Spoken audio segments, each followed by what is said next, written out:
오후 1시 마켓뉴스나우 이동재입니다. 엔비디아의 호실적의 반등에 성공했던 우리 증시, 미국발 AI 거품론이 재점화되면서 하루 만에 지수가 내려앉은 모습입니다. 3%대 하락을 보이며 힘겨운 모습을 이어가고 있는데요. 현재 지수 상황 함께 알아보시죠. 현재 시간 양지수 모두 강한 하락을 보이고 있습니다. 코스피는 현재 시간 3.65% 내리면서 3,858포인트 선을 지나가는 모습이고요. 코스닥도 3.05% 내리면서 864포인트 선을 지나가고 있습니다.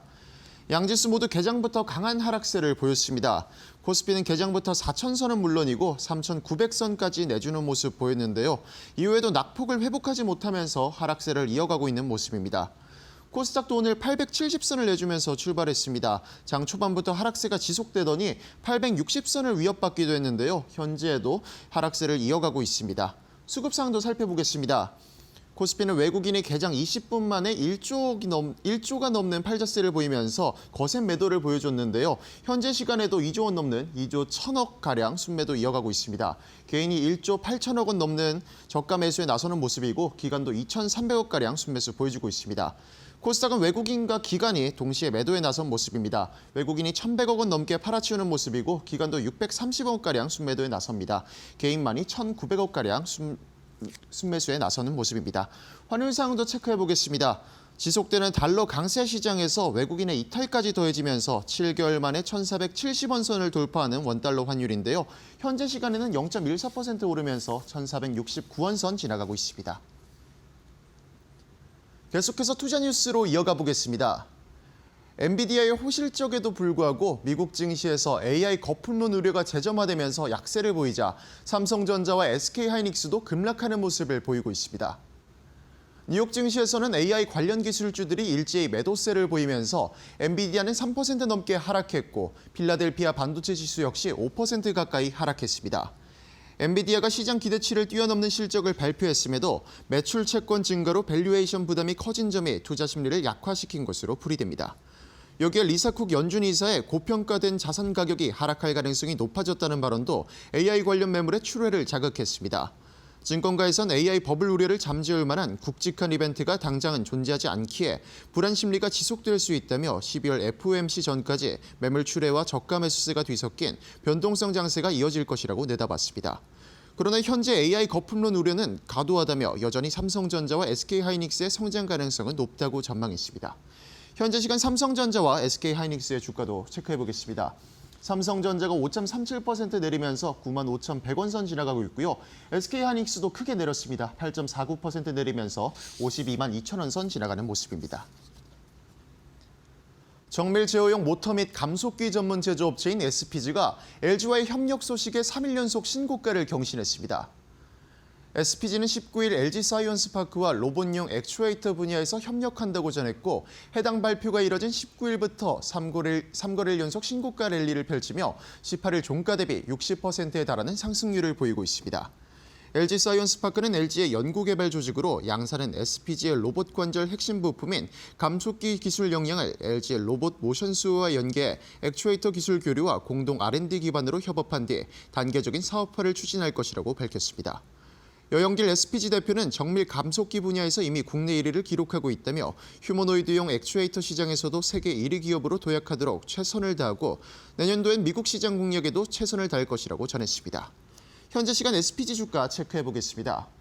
SPG 현재도 높은 상승세를 이어가는 모습인데요. 12.94% 오르면서 48,050원 선 지나가는 모습입니다. 코오롱 티슈진이 골관절염 세포 유전자 치료제 시장이 확대될 것이란 기대감에 주가가 급등하며 신고가도 터치했습니다. 코오롱 티슈진의 골관절염 치료제인 TGC의 미국 임상 3상 결과에 대한 기대감이 부각되면서 투자자들의 관심이 집중됐습니다.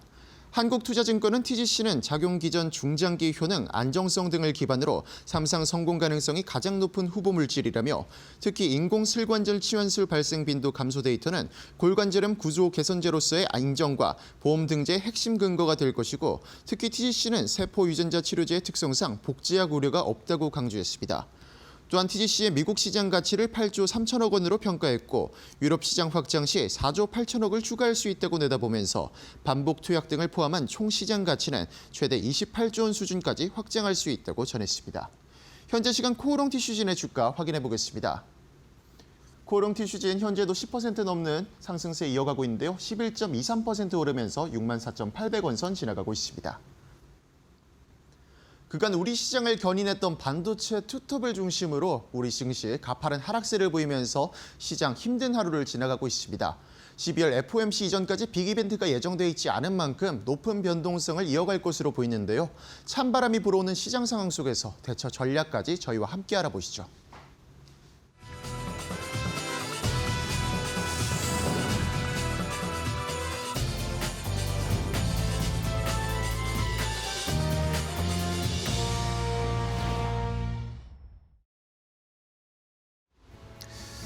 자, 옷장의 출발도 이데일리 TV와 함께 해주시죠. 마켓나우 3부로 이어가도록 하겠습니다.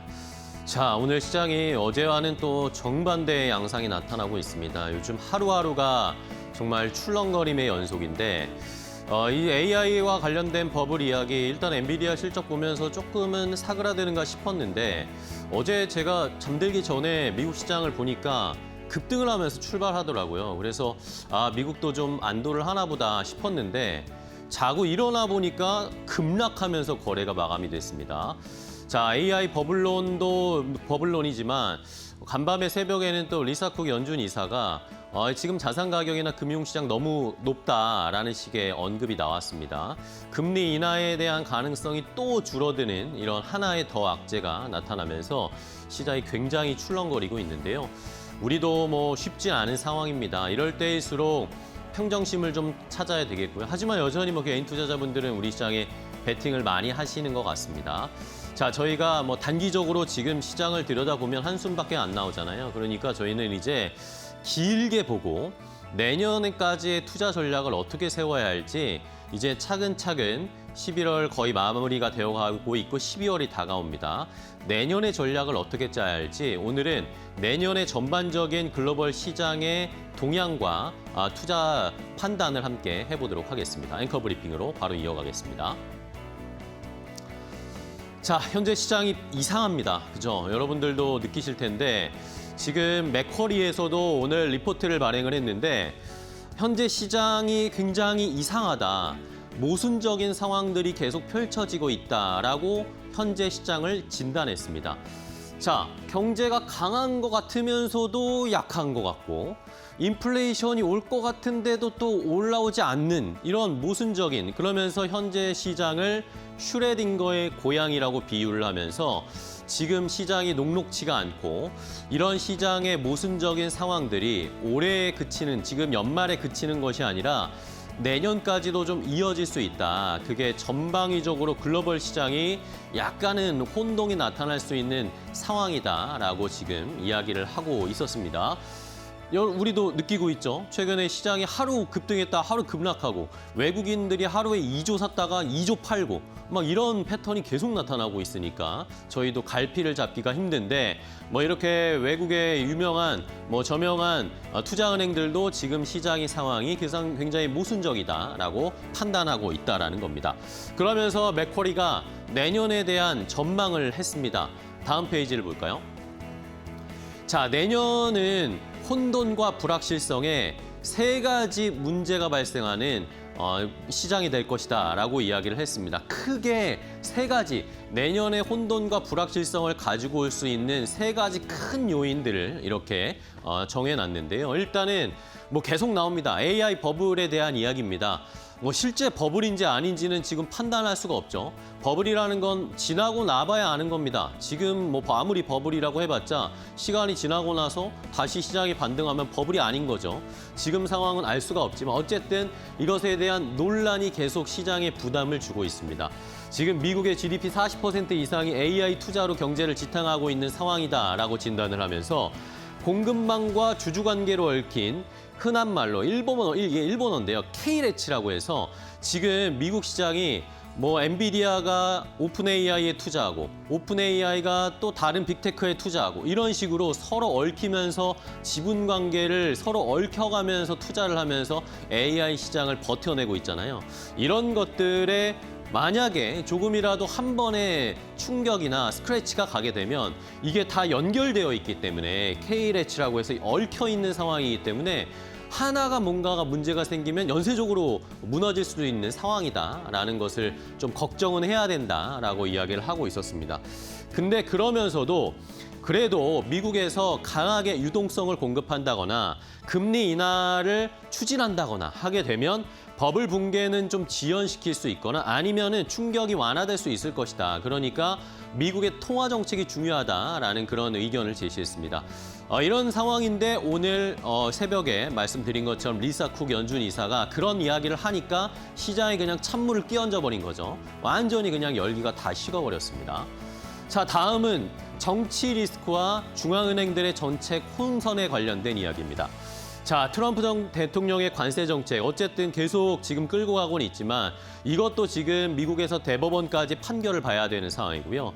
여기에다가 최근에 지금 불거지고 있는 앱스타인 스캔들 관련해서 트럼프 대통령이 과연 여기 엮여 있는 것인가 아닌가에 대한 논란들이 펼쳐지고 있습니다. 이것도 미국의 정치적인 리스크를 높일 수 있는 상황이고요.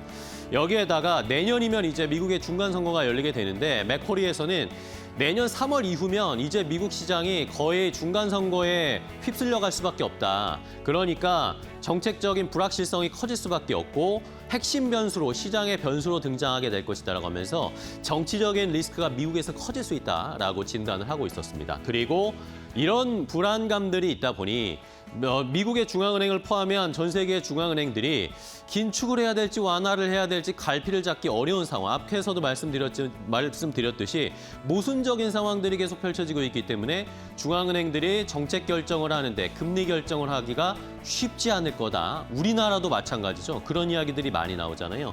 그런 상황이 펼쳐질 가능성이 있다. 그리고 마지막은 중국입니다. 중국이 지금 유동성의 함정에 빠져가지고 경제 성장에 굉장히 브레이크가 걸리고 있잖아요. 디플레이션이 압력이 지속되다 보니까 내수가 살아나질 않고 있습니다. 중국 상황이. 그러다 보니 저축도 과잉, 자본 배분의 비효율성, 정부의 투자도 중국 정부가 과감하게 이제는 드라이브를 걸 수 없는 상황. 이러다 보니까 중국이 성장률 유지하기가 쉽지 않을 거다. 내년에도 마찬가지일 거다라고 이야기를 했고요.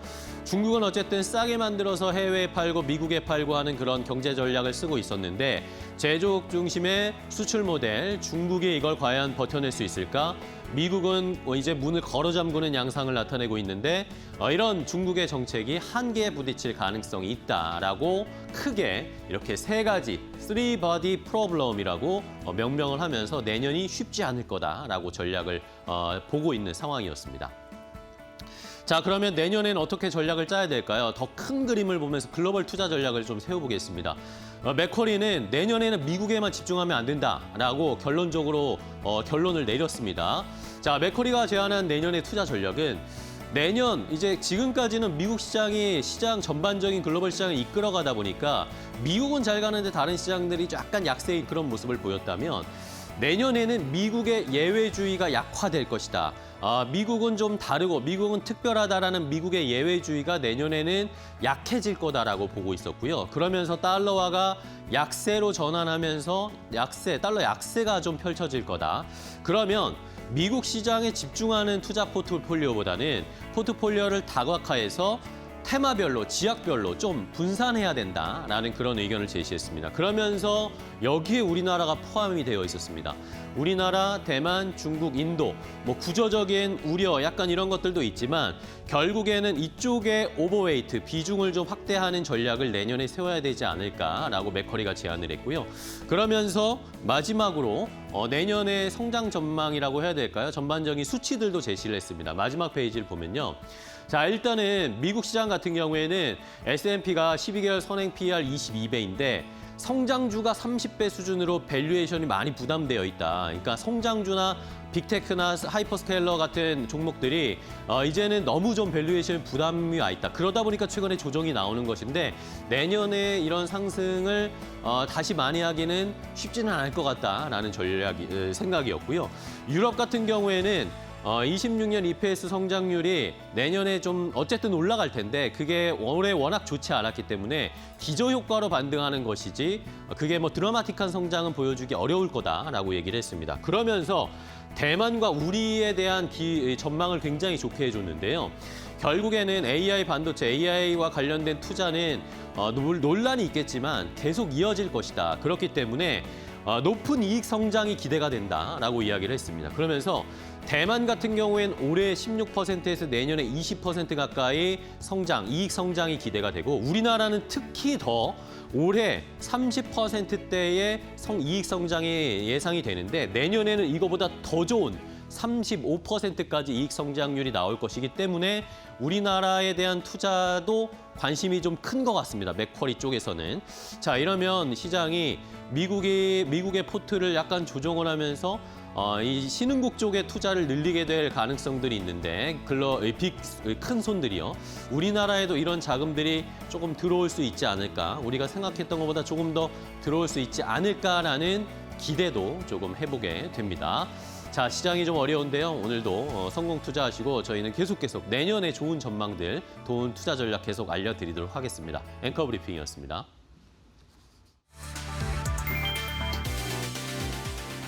미국 연방정부 셧다운 이후 처음 공개된 9월 고용보고서에서 일자리가 예상보다 많이 늘었지만 실업률이 4.4%로 오르고 임금 상승세가 둔화되며 경기 둔화 우려가 다시 커졌다. 이에 따라오는 12월 연방공개시장위원회에서 금리 인하 기대가 되살아났다. 미국 노동통계국은 9월 비농업 신규 고용이 11만 9천 명 증가했다고 밝혔다. 월가 예상치를 크게 웃돌았지만 실업률은 2021년 이후 최고치를 기록했다. 시카고 상품거래소 패드워치에 따르면 금리 동결 확률은 하루 만에 69.9%에서 58.2%로 떨어졌고 인하 확률은 41.8%로 뛰었다. 시장은 내년 초부터 점진적인 금리 인하 재개를 예상하고 있다. 전문가들은 이번 수치가 셧다운 이전의 지표임에도 시장 불확실성을 해소했다며 12월 금리 인하 기대가 되살아났다고 분석했다.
자, 돈 되는 섹터앤 테마로 어려운 시장이지만 또 돌파구를 찾아보도록 하겠습니다. 좋은 종목까지 소개해드리겠습니다.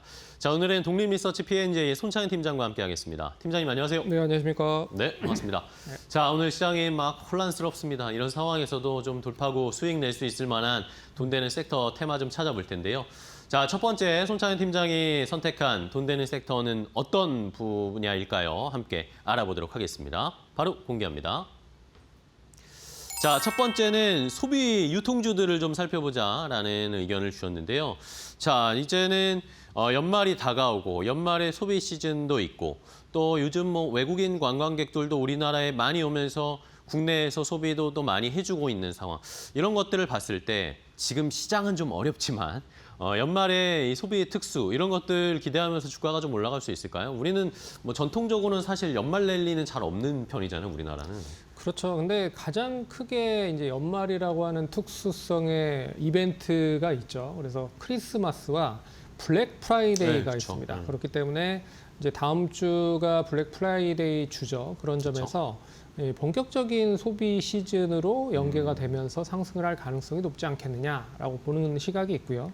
그리고 이제 한일령 관련된 부분이 좀 장기화될 가능성이 높다라고 얘기가 나오고 있습니다. 그래서 중국에 어떻게 보면 중국 관광객이 일본으로 간 숫자가 작년에 한 700에서 800만 정도가 중국 관광객이 일본에 갔다라고 해요. 근데 지금 이제 한일령이 장기화되다 보니까 결국엔 그 중국 관광객들이 우리나라 쪽으로 올 가능성이 상당히 높지 않겠느냐. 그러면 그 부분에서 한 20에서 30%만 우리나라로 온다라고 해도 한 150만에서 200만 정도가 우리나라에 오는 거거든요. 그렇죠. 그렇기 때문에 이게 당연히 이제 국내 쪽에 대한 소비주들에 대한 그런 긍정적인 이슈가 될 수 있을 만한 모멘텀이 될 수 있다라고 좀 볼 수가 있을 것 같고, 그리고 이제 시장이 부진하면 부진할수록, 그리고 또 연말이기도 하고요. 그러면 이제 배당 관련된 투자자가 당연히 이제 시장에서 이슈가 될 가능성이 높을 것 같아요. 그래서 오늘 뭐 주식 시장이 별로 안 좋음에도 불구하고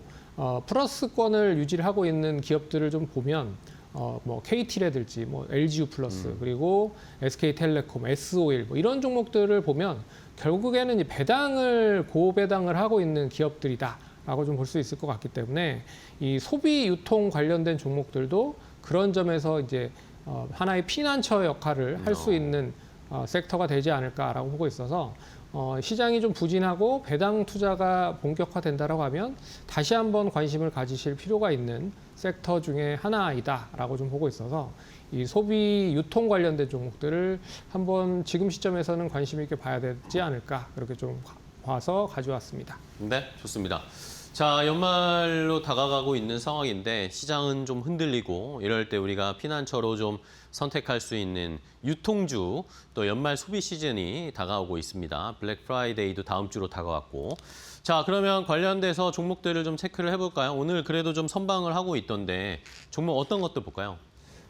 제일 이제 처음 종목은 현대백화점입니다. 네. 뭐 백화점에 대한 안정적인 실적이 뒷받침이 되면서 결국에는 면세점에 대한 부진을 어느 정도 좀 상쇄를 하고 있는 모습이었다. 근데 면세점도 3분기로 봤을 때는 이제 흑자 전환으로 전환됐거든요. 그렇기 때문에 안정적인 백화점 실적과 면세점 실적에 대한 콜라보가 이뤄질 가능성이 높다라고 보고 있고요.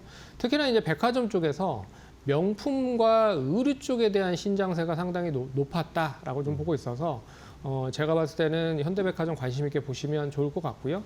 특히나 여의도 더 현대 지점이 상당히 좀 성장세가 좋습니다. 그렇기 때문에 지금 뭐 여의도에 가시는 분들은 어떻게 보면 핫플레이스가 된 것처럼 상당히 사람들이 많아요. 관광객도 많고 외국인들도 많기 때문에 거기에 대한 이슈로 한번 눈여겨보시면 좋을 것 같고, 두 번째 종목은 이제 롯데쇼핑입니다. 네. 롯데쇼핑은 뭐 아시다시피 뭐 롯데백화점과 롯데마트 등이 있는 그런 회사를 가지고 있다라고 생각을 하시면 되는데, 역시 이제 실적은 국내 쪽의 실적은 별로 좋지 않았습니다. 하지만 하노이 쪽 관련돼서 베트남 롯데몰에 대한 성장세가 상당히 가파르게 올라오고 있다. 그래서 하노이 롯데몰이 23년에 오픈 후에 분기 최대 실적을 기록을 했다라고 하는 것도 제가 봤을 때는 롯데쇼핑을 좀 관심 있게 봐야 되는 그런 시점이 되고 있는 게 아닌가라고 생각을 할 수가 있을 것 같고요. 그리고 또 주주가치 제고를 위해서 상당히 배당도 많이 하고 있다라고 하는 거는 눈여겨보셔야 될 대목이고, 그리고 PBR도 0.3배 정도 수준 밑입니다. 그렇기 때문에 그런 점을 감안을 해보면 일단 PBR적인 부분에서도 상당히 가격적인 매력이 높다라고 보고 있어서 현대백화점과 롯데쇼핑 뭐 관심 있게 보실 분들은 참고하셔도 되지 않을까, 그렇게 좀 정리해 보겠습니다. 네, 좋습니다. 롯데쇼핑, 현대백화점 이렇게 유통주 중에 두 개를 살펴봤고요. 그러면 하나 더 좋은 걸 골라볼게요. 오늘의 픽은 어떤 탑픽으로 뭘 보세요? 일단 저는 이제 가장 저렴하고 그리고 외국인 관광객이 우리나라에 왔을 때 어디를 많이 갈까를 생각을 해보면 결국에는 편의점을 많이 갈 가능성이 네, 높다. 그쵸. 그렇기 네. 때문에 GS 리테일 한번 관심 있게 보지 않을까. GS 리테일. 네. 볼 필요가 있지 않을까 그렇게 보고 있습니다.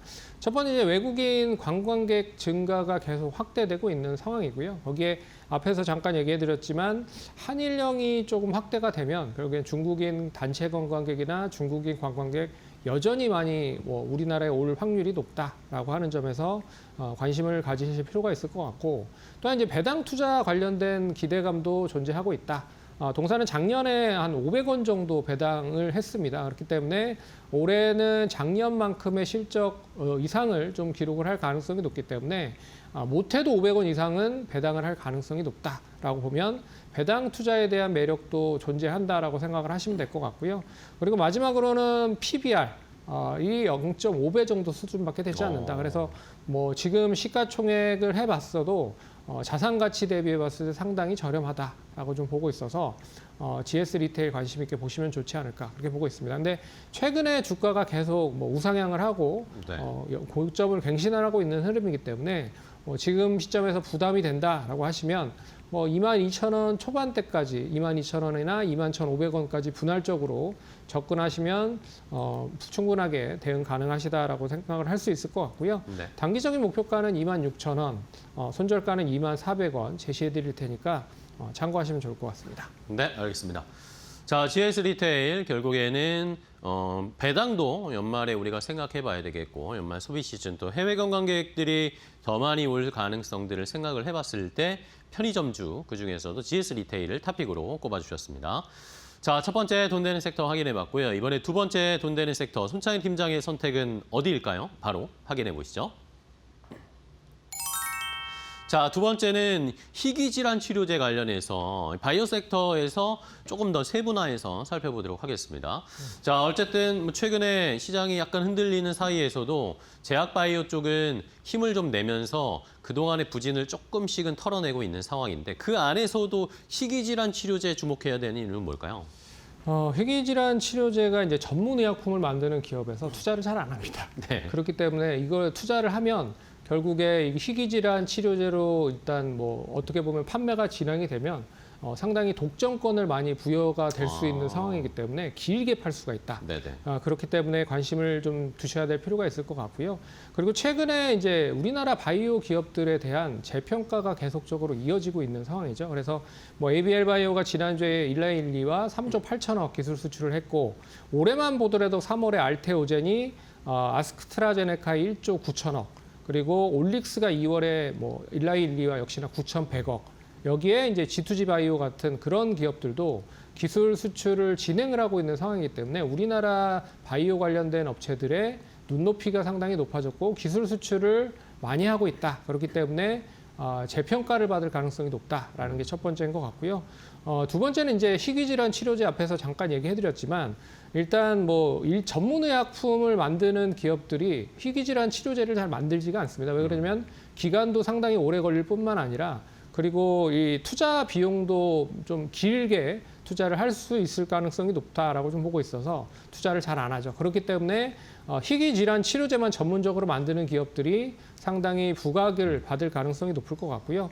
참고로 이 희귀질환 치료제가 연평균 성장률 2030년까지의 성장률을 비교를 해보면 일반 의약품이 6.1% 정도 상승세가 계속 이어지는다라고 보고 있고 하지만 이제 그 희귀질환 치료제는 11.6% 성장률이 더 높습니다. 그렇기 때문에 앞으로의 희귀질환 치료제 관련된 그런 파이프라인을 가지고 있는 기업들은 좀 관심 있게 보셔야 될 필요가 있지 않을까. 그리고 만약에 이제 희귀약품으로 지정이 되면 이제 패스트트랙 관련돼서도 이제 다양한 그런 절차가 좀 간소화되는 그런 기대감도 있고 그리고 또 뭐 세제 혜택도 있고요. 그리고 독점적인 지위를 부과를 받기 때문에 좀 길게 판매를 할 수 있는 그런 권한을 보유를 할 가능성이 높습니다. 그렇기 때문에 안정적인 실적을 바탕으로 캐시카우 역할을 할 수가 있기 때문에 어떻게 보면 바이오 관련된 종목들이 최근에 뭐 기술 수출과 비만 치료제로 국한되어 있지만 이제는 뭐 섹터별로 희귀질환 치료제나 뭐 이런 쪽으로도 관심을 좀 가지실 필요가 있을 것 같아서 일단 관심 있게 보자라는 의미로 가져왔다라고 보시면 될 것 같습니다. 네, 좋습니다. 자, 희귀질환 치료제 말씀해 주신 것처럼 뭐 성장성도 일반 의약품보다 더 높은 상황이고 여기에다가 이제 앞으로 또 만약에 이 희귀질환 치료제를 잘 만들고 파는 회사라면 독점적 지위가 있으니까 그런 것들을 통해서 수익도 우리가 주가 측면으로 봤을 때도 좀 안정적으로 갈 수 있지 않을까라는 생각을 해보는데 자, 그러면은 종목을 골라봐야 될 텐데 희귀질환 치료제 하면은 어떤 종목을 저희가 딱 떠올려야 될까요? 일단 뭐 희귀질환 치료제만 만드는 기업은 없습니다. 왜 그러냐면 이게 뭐 시간도 많이 걸릴 수 있고 기술에 대한 그 투자 비용도 많이 들어가기 때문에 일단 다른 쪽 일반 의약품이나 전문 의약품을 같은 파이프라인으로 가지고 있는 기업들이 대부분 한다라고 생각을 하시면 될 것 같아요. 그래서 첫 번째 종목은 이제 오스코텍인데 네네. 이 회사는 이제 뭐 렉라자 이제 원 개발사입니다. 그래서 유한양행이랑 같이 이 기술 수출을 진행을 했고요. 동산이 이제 급성 골수성 백혈병 임상 1상을 좀 진행을 하고 있기 때문에 희귀질환 치료제 파이프라인도 보유를 하고 있다. 여기에 이제 알츠하이머 치료제 관련된 기술 수출이 내년 1분기 정도에 이어질 가능성도 높기 때문에 좀 관심 있게 보시면 좋지 않을까 그렇게 봐야 될 것 같고요. 네. 두 번째 종목은 이제 한미약품입니다. 한미약품은 최근에 많이 아시는 분들은 일단 뭐 비만 치료제 쪽으로 많이 아시는 분들이 많죠. 하지만 동사도 고슐린 인증 관련된 치료제 그리고 단장 증후군 치료제 같은 일단 희귀질환 치료제 관련된 파이프라인을 보유를 하고 있다라고 좀 보고 있어서 일반 전문의약품과 그리고 비만 치료제 거기에 희귀질환 치료제까지의 파이프라인을 보유를 하고 있어서 좀 관심 있게 보셔야 될 종목이 아닐까라고 해서 한미약품도 좀 관심 있게 보시면 좋을 것 같습니다. 네, 좋습니다. 자, 한미약품까지 봤고요. 이제 그러면 희귀질환 치료제의 모멘텀을 좀 받을 수 있는 탑픽 종목을 골라볼까요? 어떤 종목 보세요? 저는 이제 이수앱지스를 한번 이수앱지스. 네. 관심 있게 봐야 될 네네. 필요가 있지 않을까 보고 있는데 동산 일단 유일하게 희귀질환 치료제에 대한 파이프라인이 상당히 많은 그런 종목 중에 하나다라고 생각을 하시면 될 것 같고요. 그리고 실적이 나름 계속 뒷받침이 되고 있는 상황입니다. 그렇기 네네. 때문에 실적을 바탕으로 안정적인 캐시카우의 역할을 하면서 파이프라인도 좀 다양한 그런 모습을 가지고 있다라고 보고 있어요. 그래서 동사의 대표적인 그런 희귀질환 치료제는 고셔병 치료제가 있고요. 그리고 이제 파브리병 치료제가 있습니다. 그 치료제들이 이미 뭐 이 미국, 캐나다, 유럽과 그리고 약 11개국에 판매가 되고 있는 진행이 되고 있기 때문에 결과적으로 안정적으로 이 캐시카우 역할을 좀 진행을 할 수 있다고 보고 있고요. 거기에 이제 암세포 표적 항암제를 23년에 기술 수출한 그런 이 레퍼런스도 보유를 하고 있어요. 한 1,200억 정도를 판매를 했었던 요인도 있었기 때문에 일단 뭐 이런 부분들에 대한 파이프라인을 바탕으로 이제 알츠하이머 치료제 관련된 부분까지도 좀 관심 있게 보셔야 될 필요가 있다라고 보고 있어서 뭐 이수앱지스 그동안에 다른 바이오 업체들이 상당히 좀 많이 상승했음에도 불구하고 계속 좀 바닥권에서 한 가격적으로 봤을 때는 한 4,800원에서 6,000원 사이에 움직였었던 흐름이 이제는 어느 정도 타파가 될 가능성이 높지 않겠느냐라고 봐야 될 것 같아서 좀 관심 있게 보면 좋을 것 같고요. 일단 현재가가 5,720원입니다. 그렇기 때문에 뭐 현재가에서 매수 가능하다라고 생각을 하시면 될 것 같고요. 단기적인 목표가는 이제 박스권 흐름을 돌파하는 7,000원 정도 선 제시해드리고 손절가는 5,150원 제시해드릴 테니까 참고하시면 좋을 것 같습니다. 네, 좋습니다. 자, 이수앱지스까지 확인을 해봤습니다. 요즘 뭐 시장의 변동성이 너무나 큰 상황인데 바이오 안에서도 안정적으로 저희가 좀 수익 낼 수 있을 만한 희귀질환 치료제 관련된 종목들 체크해드렸으니까요. 시청자분들도 잘 관심 있게 살펴보세요. 자, 오늘 손찬현 팀장과 함께했습니다. 팀장님 오늘 좋은 종목 소개해 주셔서 감사하고요. 네. 다음 주에 또 뵙도록 하겠습니다. 오늘 고생 많으셨어요. 고맙습니다.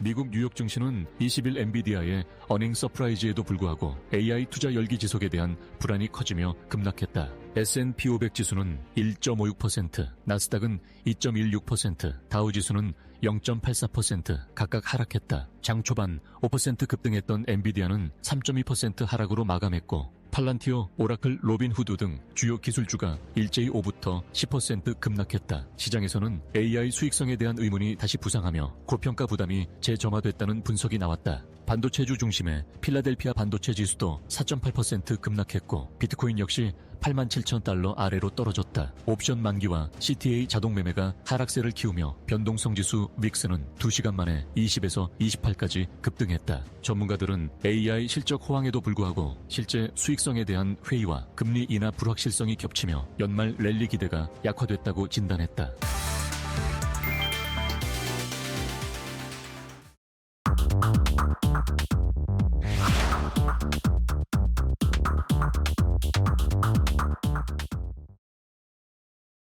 자, 마켓나우 3부와 함께하고 계십니다. 시장이 참 쉽지 않네요. 코스피가 지금 4%까지 빠지고 있습니다. 3,844포인트 선까지 내려오면서 앞자리가 하락이 4%대까지 내려오고 있고요. 외국인이 지금 현물을 2조 5천억 원을 파네요. 선물 시장도 결국에는 매도를 좀 더 늘려가고 있고 어제는 이제 선물 매도 좀 멈추는가 싶었는데 오늘도 역시 2,500억 원 넘게 선물 시장에서도 매도를 하고 있습니다. 코스닥도 속절없이 함께 떨어지면서 3.4%대까지 하락이 깊게 나오고 있습니다. 일본 니케이 지수가 이후 바다 건너 일본 증시도 2.4%, 우리보다는 덜 빠지는데 어쨌든 니케이 지수 2% 넘게, 홍콩 항생 지수도 2% 넘게 하락세를 나타냅니다. 지수가 아직 체크가 안 된 것 같은데 다 하락하고 있습니다. 지금 아시아 증시 다 하락세를 나타내면서 미국이 어제 급락을 해버렸으니까요. 어쩔 수가 없는 상황입니다. 자, 그러면 시장의 분위기를 더 자세하게 종목 가지고 이야기를 나눠보도록 하겠습니다. 오후장 종목 레이더 오늘 GL리서치의 박찬윤 대표와 함께하겠습니다. 대표님 안녕하세요. 네, 안녕하세요. 네, 반갑습니다. 자, 대표님 오늘 다 종목 얘기도 해야 되겠는데 일단은 시장 얘기도 안 할 수가 없어서 대표님께 좀 여쭤봐야 될 것 같아요. 네. 네. 일단은 이게 참 엔비디아 실적을 확인하고 났는데 이렇게 또 갑자기 이렇게 분위기가 안 좋아질 수 있나 싶거든요. 저도 어젯밤에 미장이 시작할 때는 굉장히 급등하면서 출발을 했단 말입니다. 네. 근데 자고 일어났더니 저는 이게 잘못 본 줄 알았어요. 진짜. 완전 발락하면서 그냥 하락해버렸거든요. 그렇죠. 이 발락이 워낙 크게 느껴졌던 네. 게 엔비디아가 시간 외에서 5% 정도 올라왔고 미장 시작만 하더라도 2% 네. 가까이 올라가는 모습이 나왔는데 막상 끝나는 시점으로 종가를 봤더니 거의 마이너스 2% 정도 그러니까요. 하락하는 모습. 특히나 이제 필라델피아 반도체 지수가 5% 가까이 급락하는 흐름 이러한 것들이 나타났기 때문에 최근 이제 AI 버블에 대한 우려를 어제 엔비디아 실적 발표를 통해서 이런 것들이 수면 아래로 좀 잦아들 거라고 우리가 예상을 했거든요. 그러니까요. 근데 오히려 이런 것들이 다시 한번 수면 위로 부각이 되면서 미국에서는 이런 옵션 만기 그리고 추가적으로 이런 수익성 부담과 재무적인 부담에 대한 우려감이 다시 한번 불거졌던 게 가장 큰 요인이었던 것 같습니다. 즉 시장을 발목을 잡는 요인은 크게 봐서는 두 가지였어요. 첫 번째는 수익성에 대한 부분, 즉 AI 버블에 대한 우려가 첫 번째 단추였었고 두 번째 단추는 뭐였냐면 결국은 유동성 완화 국면이 계속 지속이 될 것이다. 이에 따른 확신이 좀 더 필요했던 거죠. 근데 최근에 이러한 부분을 둘 다 반영을 시키면서 시장은 하락을 하는 모습 자체가 나타났었죠. 근데 첫 번째 단추를 푸는 게 결국 엔비디아의 실적 발표. 네. 수익성 자체가 상당히 좋았다는 것과 향후 가이던스 650억 불 이 부분을 발표를 하면서 좋았는데요. 시장 추정치를 상회시켜 주었죠. 그러면서 첫 번째 단추를 어느 정도 좀 풀어내려는 찰나였는데 오히려 이러한 것들이 하나 또 악재로서 작용을 하면서 12월 금리 인하에 대한 확률 자체가 좀 더 떨어져 버렸어요. 지금은 3분의 2가 금리 동결, 3분의 1이 금리 인하 이러한 부분인데 결국 이런 것 같아요. AI 산업이 지금 커져가고 있는 초기 국면에서 투자가 급격하게 늘어나는 부분이고 그 과정 속에서 미래에 대한 기대감을 끌어와서 어느 정도 버블에 대한 우려감 자체는 나타날 수가 있습니다.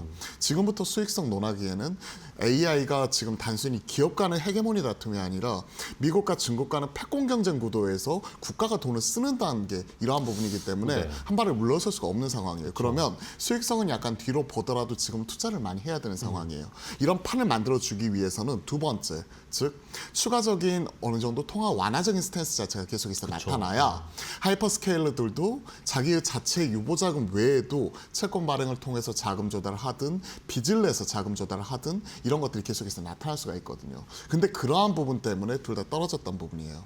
그래서 저도 이제 최근 계속해서 이제 시황에 대해서도 최근 이번 주 들어 점검을 할 때도 일단 첫 번째 AI 수익성에 대한 둔화에 대한 우려감 자체는 일단은 엔비디아가 먼저 핫캐리하는 모습이 나타나면서 일정 부분은 좀 아래로 내려놨다. 네. 다만 문제가 되는 FOMC에서 금리 인하에 대한 기대감 자체가 최근에 많이 희석이 되었다는 부분, 즉 시장의 유동성, 금리 인하 이제 끝 아니야, 이제 앞으로는 동결 이후에 올라갈 일만 남았어. 그렇기 때문에 시장에서는 유동성 돈이 풀려야 투자도 하는 거 아니에요. 그러한 부분은 해결이 필요한 시점 자체가 우리가 12월 10일 날 FOMC에서 어느 정도 금리에 대한 방향성 자체가 확인이 필요하다. 그러면 그 전까지는 이렇게 큰 변동성 국면이 크게 나타나 버리잖아요. 그렇기 때문에 급등 아니면 급락, 급등 아니면 급락 이런 것들이 계속 나오고 있었습니다.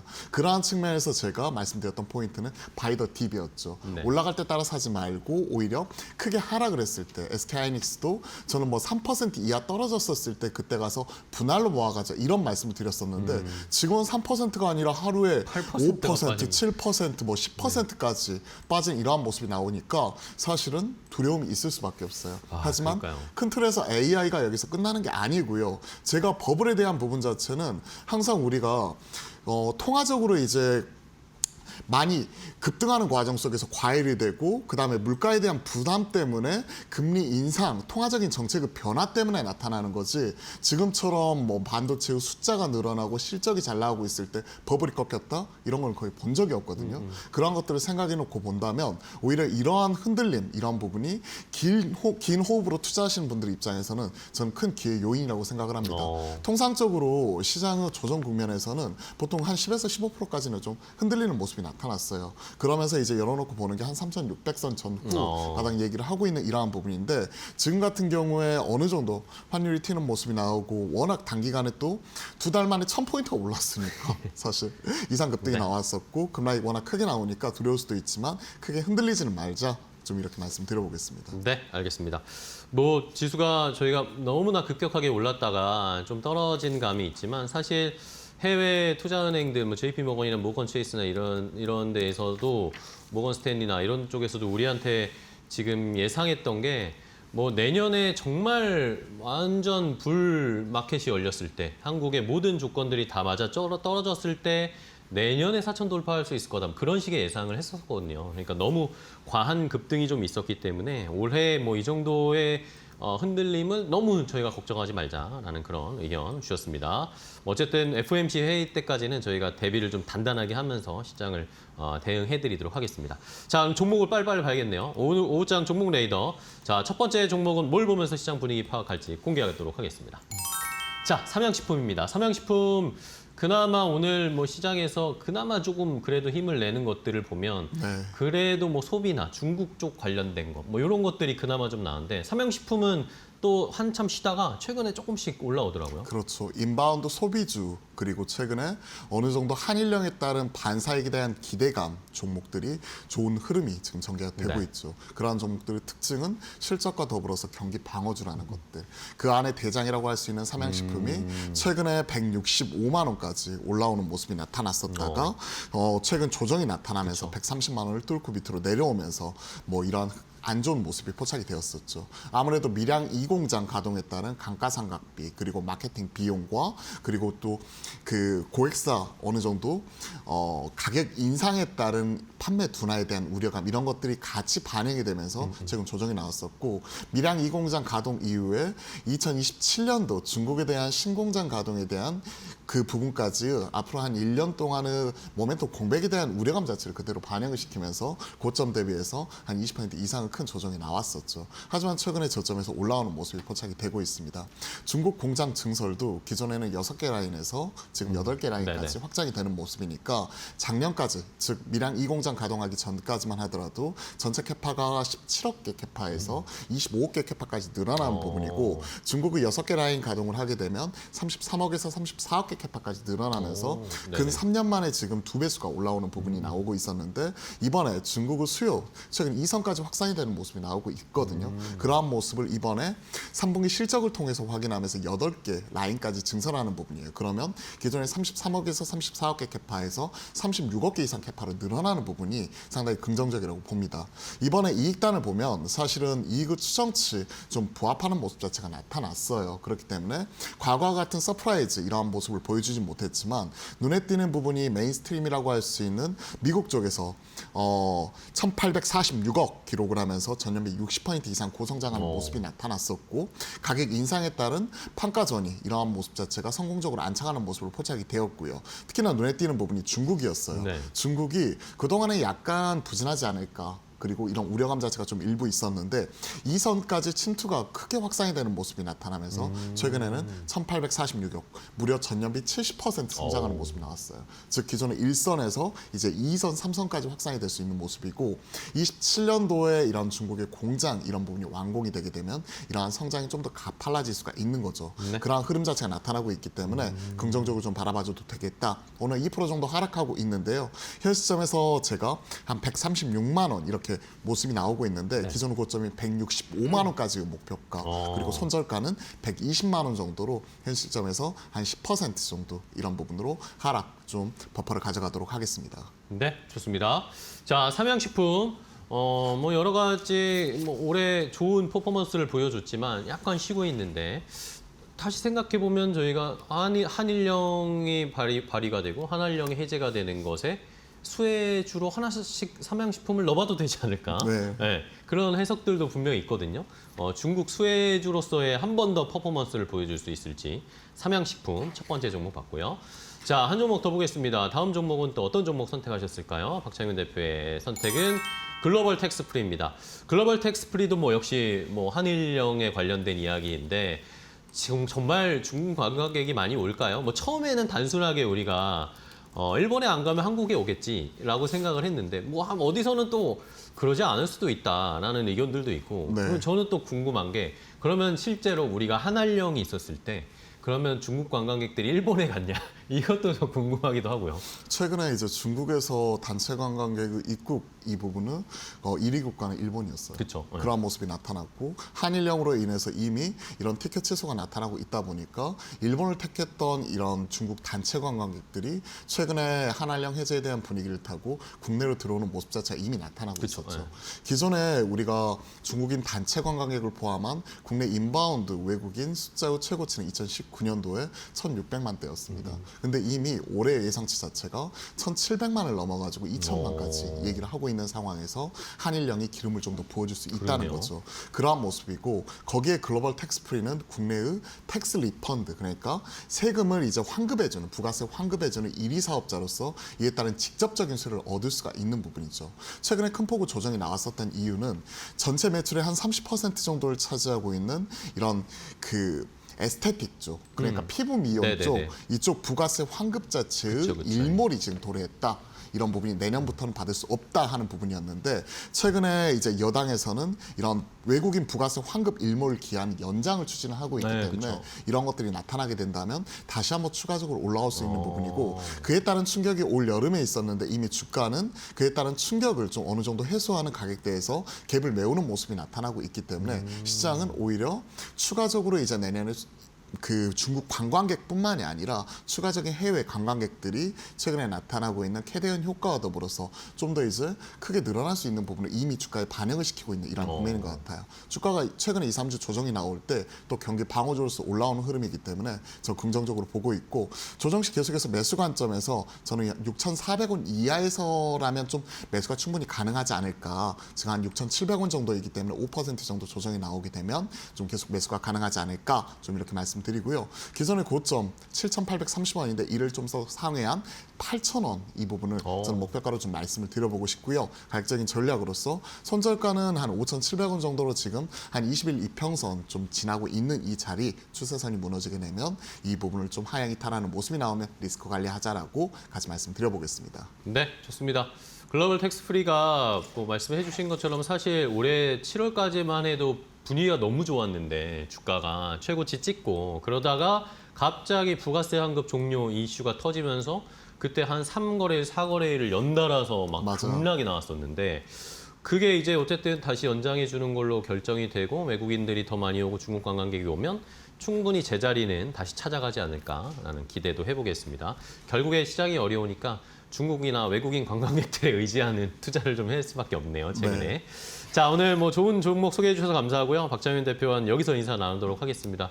다음 시간에 또 뵙겠습니다. 고맙습니다. 네, 감사합니다. 네. 네, 마켓나우 3부 저희가 준비한 종목들은 여기까지 소개를 해드리겠고요. 저희는 다음 주에 또 더 좋은 종목 가지고 찾아뵙도록 하겠습니다. 시청해주신 여러분 고맙습니다.